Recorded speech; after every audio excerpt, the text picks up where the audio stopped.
ಹುಡುಗಿರೆಲ್ಲ ಹಂಗಲ್ಲ, ಯಾರೋ ಕೆಲವ್ರು ಹಂಗಿರ್ತಾರೆ. ಬಟ್ ಆ ಥರ ಕಥೆಗಳನ್ನೂ ನಾವು ನೋಡಬೇಕು. ಎಲ್ಲ ಹುಡುಗಿರು ಒಳ್ಳೆಯವರಲ್ಲ, ಎಲ್ಲ ಹುಡುಗಿರು ಕೆಟ್ಟವರಲ್ಲ ಅಲ್ವಾ. ಸೊ ಅವ್ರವ್ರ ಸಿಚುವೇಶನ್ಸ್ ಅವ್ರವ್ರನ್ನ ಒಂದೊಂದು ರೀತಿಯಲ್ಲಿ ಏನೋ ಬದಲಾಯಿಸುತ್ತೆ. ಸೊ ಅದು ಏನಾಗ್ತಾ ಇದೆ, ಇವ್ರು ಯಾಕೆ ಇದನ್ನು ಕೇಳ್ತಾ ಇದ್ದಾರೆ ಅನ್ನೋದಕ್ಕೆ ನೀವು ಸಿನಿಮಾ ನೋಡಬೇಕು. ನಿಮಗೂ ಹಂಗೆ ಗೆಸ್ ಮಾಡೋಕ್ಕಾಗದೇ ಇರುವಂಥ ಒಂದು ಟ್ವಿಸ್ಟ್ ನಾವು ಕೊಟ್ಟಿದ್ದೀವಿ.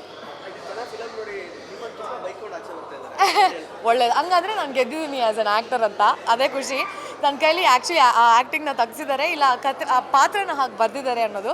ಸೊ ನೋಡೋಣ ಎಲ್ರಿಗೂ ಹೇಗೆ ಇಷ್ಟ ಆಗುತ್ತೆ ಅನ್ನೋದು.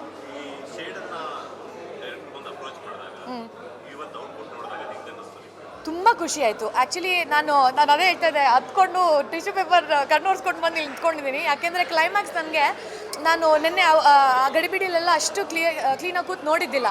ಇವತ್ತು ಪೂರ್ತಿ ಸಿನಿಮಾ ನಾನು ಆಡಿಯನ್ಸ್ ಜೊತೆ ನೋಡಿದಾಗ ಪೂರ್ತಿ ಕತೆ, ನನಗೆ ಕತೆ ಕೇಳಬೇಕಾದ್ರೆ ಹೇಗೆ ಇಷ್ಟ ಆಗಿತ್ತು, ಈಗಲೂ ಅದೇ ರೀತಿ ಏನೋ ದೃಶ್ಯಕಾವ್ಯವಾಗಿ ಬದಲಾಗಿದೆ. ಅಫ್ಕೋರ್ಸ್ ಏನೇನೋ ಹಾಗಿರ್ಬೋದಿತ್ತು, ಹೀಗಿರ್ಬೋದಿತ್ತು ಅಂತ ಅನಿಸುತ್ತೆ. ಬಟ್ ಅದು ಯಾವುದೂ ಗಮನಕ್ಕೆ ಬರಲ್ಲ.